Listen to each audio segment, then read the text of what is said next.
ಸಚಿವರಾಗಿ ಮಾಡ್ತಾ ಇದ್ದೀರಿ, ಹೆಂಗ ದಲಿತ ಸಿಎಂ ಇದೆ ಆ ಥರ ಅಲ್ಪಸಂಖ್ಯಾತರ ಸಿಎಂ ಆಗ್ಬೇಕು ಅನ್ನೋದಕ್ಕೂ ತಾವೇ ಸಿಎಂ ಆಗ್ಬೇಕಂತ ಒಂದು ಕೂಗು ಎದ್ದಿದೆ ಸರ್.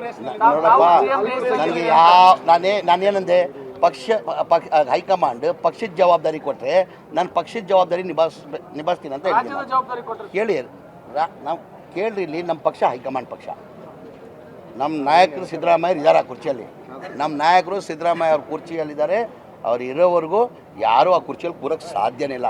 ಅದು ಒಂಥರ ಟಗರ್ ರೀ, ಅದು ಟಗರ್. ಅದು ಟಗರ್ಗೆ ಯಾರಿಲ್ಲ ಆ ಥರ. ನೀವೇ ಮಾಡ್ಕೊತಾ ಇದ್ದೀರಾ. ಈ ಬಿ ಜೆ ಪಿಲಿ ಏನಾಗಿದೆ, ಬೇರೆಯವ್ರು ಮಾಡೋದು ಕೆಲಸ ಇಲ್ಲ. ಅವ್ರಿಗೆ ಏನೋ ಒಂದು ಆಗ್ಬೋದು ಅಂತ ಅವ್ರ ಪಕ್ಷದಲ್ಲಿ ನೋಡಿ, ಮೊದಲೇ 3 ಗುಂಪಿತ್ತು, ಈಗ 5 ಗುಂಪಾಗಿದೆಯಂತೆ. 5 ಗುಂಪಾಗಿ ಆ ಪಕ್ಷದಲ್ಲಿ ಅವ್ರು ಸರಿಪಡಿಸ್ಕೊಳ್ಳೋಕೆ ಇಲ್ಲಿ ಅವ್ರಿಗೆ.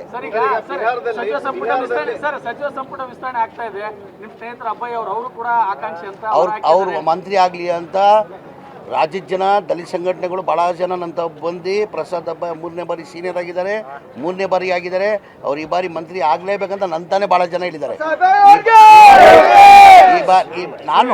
ನಾನು ಹೇಳ್ತಿಲ್ಲ, ನಾವು ಕೇಳ್ಬೋದು, ನಮ್ಮ ಅಭಿಪ್ರಾಯನ ಹೇಳ್ಬೋದು. ಅಂದರೆ ತೀರ್ಮಾನ ಯಾರು? ಹೈಕಮಾಂಡ್. ನಾವು ಯಾರು ತೀರ್ಮಾನ ಮಾಡೋಕ್ಕಾಗಲ್ಲ. 100 ಖಂಡಿತ. ಬೇಕಾದ್ರೆ ಅವ್ನು ಮಾಡ್ತೀನಿ, ನಂದೇ ಚೇರ್ ಬಿಟ್ಕೊಡ್ತೀನಿ. ಇದು ಮಾತು.